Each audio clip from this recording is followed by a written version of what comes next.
Hello, hello les fans de cuisine. Alors aujourd'hui, on va faire un gâteau au citron sans gluten, bien sûr, pour continuer dans nos petites recettes. Donc pour cela, il va nous falloir 4 œufs, voilà, comme ceci. Il va nous falloir 120 g de sucre. Alors du sucre, vous en avez aussi sur notre boutique en ligne. Il va nous falloir une demi-cuillère à café de vanille. Alors moi je mets juste une pointe de couteau parce qu'elle est très bien celle-ci. 90 g de beurre ou alors d'huile de coco. Pour les personnes qui n'ont pas le droit au beurre, c'est très bon pour la santé. Alors si vous mettez de l'huile de coco, eh bien c'est l'équivalent de la moitié du beurre indiqué dans la recette. Donc là pour 90 g, eh bien on va mettre 45 g d'huile de coco. Donc c'est pareil, ça se fond au micro-ondes. Vous pouvez cuire vos légumes aussi avec, c'est très bon. Donc voilà, 220 g de poudre d'amande. Une demi-cuillère à café de levure, un citron entier, donc le jus et le zeste, et puis moi je vais rajouter des graines de chia pour le côté santé et des petites pépites de chocolat pour la gourmandise. Donc là, ce qu'on va faire premièrement, alors à la fin du gâteau, vous pouvez aussi le parsemer d'amandes effilées et de sucre glace si vous le désirez. Donc première chose, préchauffer le four à 170 degrés. Donc c'est parti, on va enlever aussi la plaque. Voilà, alors 170 degrés. Tac, ça c'est fait. Ensuite, vous pouvez beurrer et fariner votre moule. Donc moi je l'ai déjà fait et je l'ai entreposé au frigo. Donc on fait fondre le beurre et on le laisse refroidir. Donc soit le beurre, soit l'huile de coco. Donc je répète 90 g. Ensuite, alors je lis la recette au fur et à mesure parce que je me rappelle pas, hein, j'en fais tellement que donc beurrer et fariner le moule, ça c'est fait. Donc on va prendre un saladier.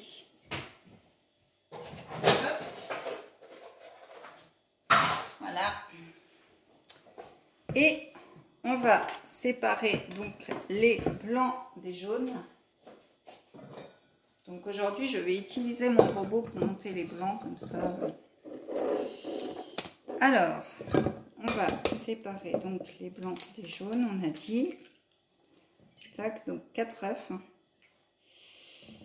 Hop, en voilà un.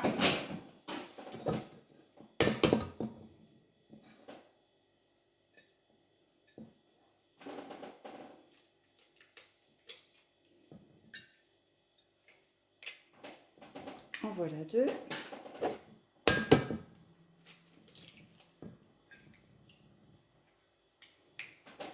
Trois.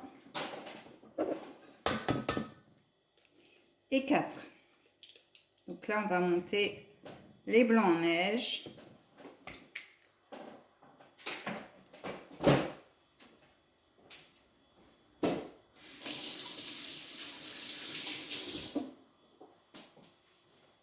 Pour les blancs en neige, on va, alors je les mets à monter avec mon robot.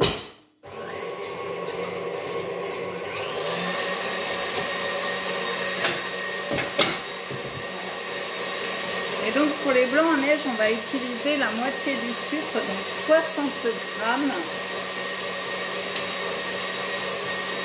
En le mettant 3 fois en continuant à battre pour obtenir une texture soyeuse comme une meringue en fait.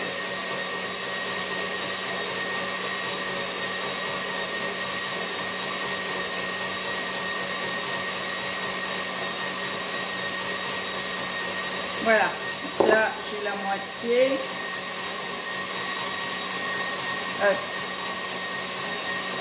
Donc on sait que les blancs en neige sont prêts quand on retourne le saladier sur la tête et que ça ne tombe pas dessus, et aussi quand il fait un bec d'oiseau.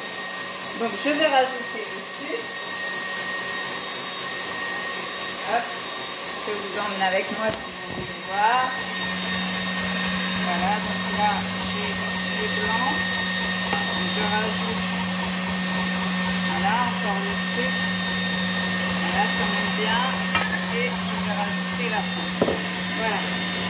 là, on va les laisser monter comme il faut.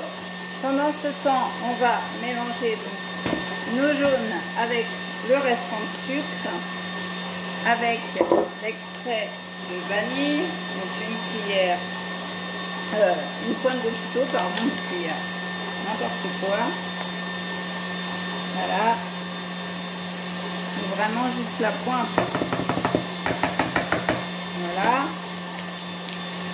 Hop. On va mélanger ça.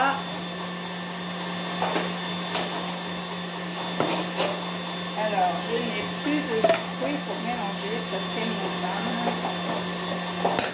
Donc, je rachète un fruit. Alors, donc on mélange tout ceci.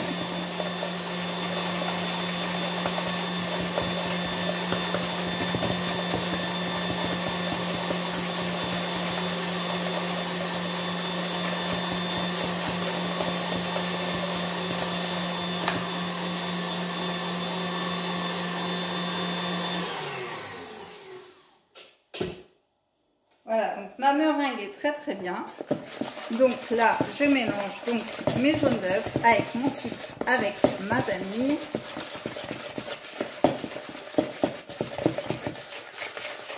Donc il faut que ça devienne, enfin, faut que le mélange blanchisse et double de volume. Donc il faut bien remuer assez longtemps, hein, forcément. Donc là, pour notre recette sans gluten, eh bien, ce qui va remplacer la farine, ça va être tout simplement notre mélange d'amandes en poudre.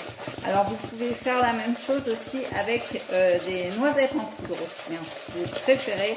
Voilà, vous pouvez mettre les deux et voilà, vous mettez la même quantité. Ce qui va nous donner le côté moelleux de cette recette, c'est bien sûr les blancs en neige. Donc là, j'ai bien mélangé, vous voyez, mes œufs, mon sucre et ma vanille. Donc, on va ajouter donc cette fameuse poudre d'amande. Voilà, donc on y va, hein, 220 grammes. Donc là, tout le paquet qui passe, évidemment. Donc là, je remue encore.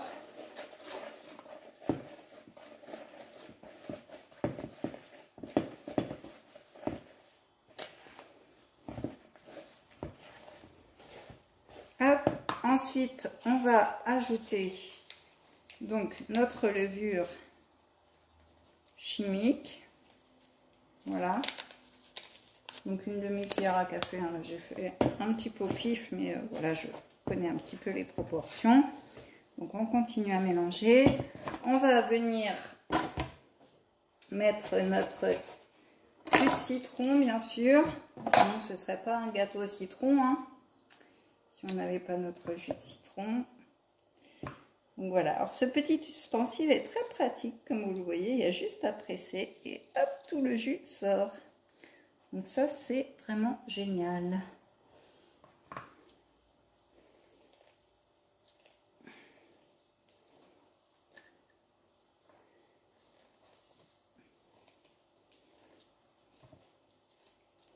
Je regarde en même temps si j'ai rien oublié dans ma recette, hein, pour pas... Mais je crois que j'ai tout mis. Enfin, j'ai encore le beurre à mettre, les graines de chia, mais je veux dire, voilà, ce que je devais mettre est mis. Donc, si vous ne voulez pas beurrer et fariner votre moule, vous pouvez tout aussi bien mettre du papier de cuisson dedans, hein, au fond. Moi, j'en utilise le moins possible pour éviter les déchets, donc c'est beaucoup mieux de mettre du beurre et de la farine. Mais voilà. Et si vous utilisez un moule en silicone, eh bien, pas besoin de le beurrer et de le fariner. Après, ça dépend de la qualité de votre moule aussi. Donc voilà, donc j'ai rajouté mon jus de citron. C'est parfait. Voilà. Donc on va mélanger ceci. Donc on a bien mis les jaunes, on a bien mis le sucre, on a bien mis l'extrait de vanille. On a rajouté l'amande, le jus de citron, la levure et là on va ajouter le beurre.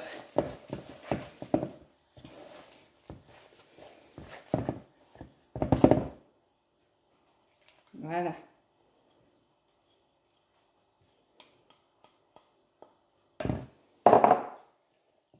On ajoute le beurre fondu.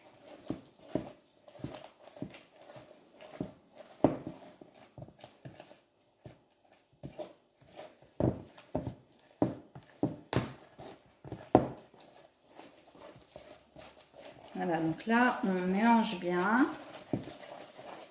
Et ensuite, vous l'aurez deviné, eh bien, on va incorporer déjà nos graines de chia tout de suite. Nos graines de chia. Alors, un petit peu, hein. Voilà, pour le côté santé. Nos pépites de chocolat pour le goûter côté gourmand. J'en ai quelques-unes qui me restent. On va mettre tout ça. Voilà. Donc oui, vous allez me dire, j'ai un sac de craft. Mais je n'ai pas eu le choix, j'avais oublié mes petits sachets. Donc désolée. Désolée. Voilà, donc on mélange bien nos pépites de chocolat. Voilà, donc ça donne, voilà, ça. Donc on a tout mis. Hop. Voilà, je range en même temps. Hop. Et du coup, on va rajouter tout simplement nos blancs de neige. Regardez-moi comment ils sont beaux, ils sont super beaux. Donc on rajoute nos blancs en neige petit à petit.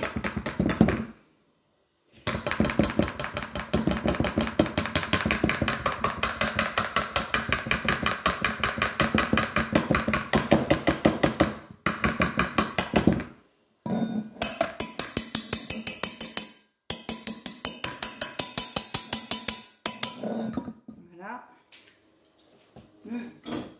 C'est trop bon. Voilà. Ah bah, ils sont vraiment bien fermes. Ça va être un délice. Donc voilà, on les incorpore délicatement pour ne pas les faire retomber justement. Ce serait dommage parce que c'est ce qui va ramener justement le côté moelleux de notre gâteau, comme je vous disais tout à l'heure. Alors, la petite astuce aussi qu'on peut rajouter, c'est, il faut que je la trouve, notre petite huile d'amande à la vanille. Ça va nous ramener encore un petit goût de vanille et d'amande super sympa. Donc voilà, un tout petit filet. Voilà, ça fait partie de nos huiles prestigieuses avec l'huile d'amande à la fève de tonka et l'huile de colza à la truffe. Donc je vous invite à goûter tout ceci, c'est vraiment très bon. L'huile à la truffe, vous mettez ça dans une omelette, c'est le top du top. Ou sur des noix de Saint-Jacques aussi, c'est terrible. Donc voilà pour les petites astuces d'entre-deux. Il y a toujours des petites astuces. Il faut bien écouter les vidéos. Voilà, donc je rajoute mes blancs délicatement. Donc vous voyez déjà, hein, ma pâte, elle a bien gonflé. Donc voilà, donc pour ceux qui voudraient commander ces produits comme la vanille de Madagascar, les graines de chia, l'huile ou bien d'autres, eh bien vous avez le lien en bas de cette vidéo. Donc allez y faire un tour ou alors venez me demander en MP, vous aurez moins de frais de port à payer comme ça. Donc vous en aurez toujours, mais ils seront moindres en passant par moi. Hop. Après, je regroupe les commandes aussi, j'essaye une fois par mois. Donc si j'ai beaucoup de commandes, j'essaye de les regrouper comme ça. Ça vous permet de commander tous ensemble.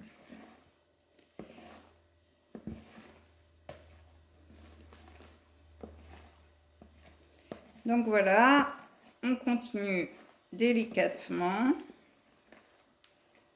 à remuer tout ça.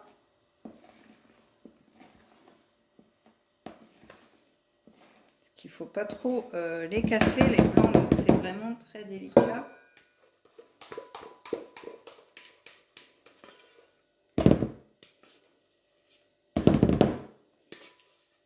Hop, donc je vais tout rajouter.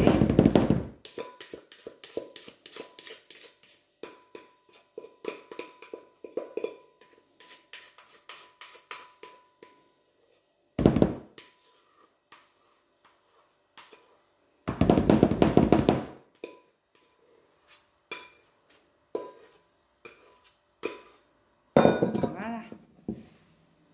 Et donc voilà, on termine avec la dernière tournée. Voilà, donc surtout bien les lever. Je ne sais pas si vous voyez comment je fais. Voilà. C'est vrai que j'ai mal mis ma caméra, elle est un peu tombée. Mais bon, du moment que vous voyez les gestes.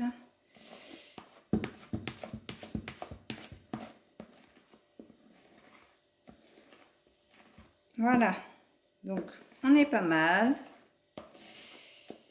Alors ce qu'il faut, c'est pas laisser de blanc non plus, hein, parce que c'est pas le but.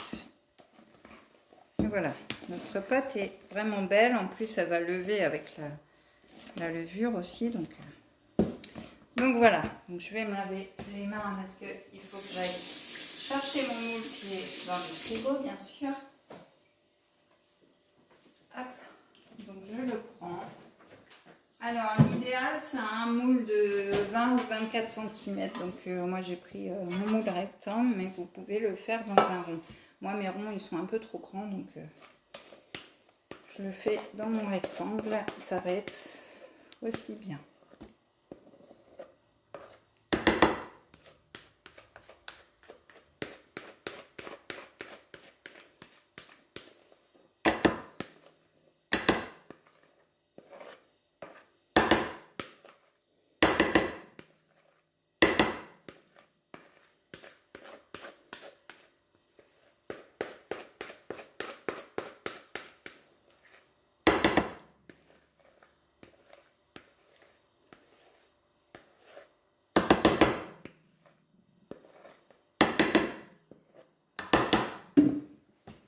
Voilà, donc là, hop.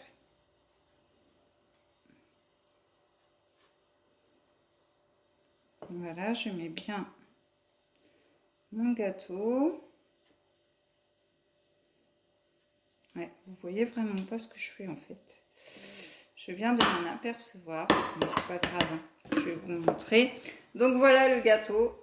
Donc c'est parti pour 35 à 40 minutes, donc à 170. Donc je l'enfourne. Et on va mettre le petit minuteur. Donc voilà pour cette recette. J'espère que ça vous aura plu, que vous allez le refaire chez vous et que vous allez me dire si vous aimez. En tout cas, si vous voulez en voir plus, eh bien, activez la petite cloche, inscrivez-vous à ma chaîne, enfin abonnez-vous plutôt. Vous pouvez liker, commenter et puis vous pouvez me suivre aussi sur Facebook et sur Instagram. Sur ce, je vous dis à très vite pour une prochaine vidéo. Bye bye!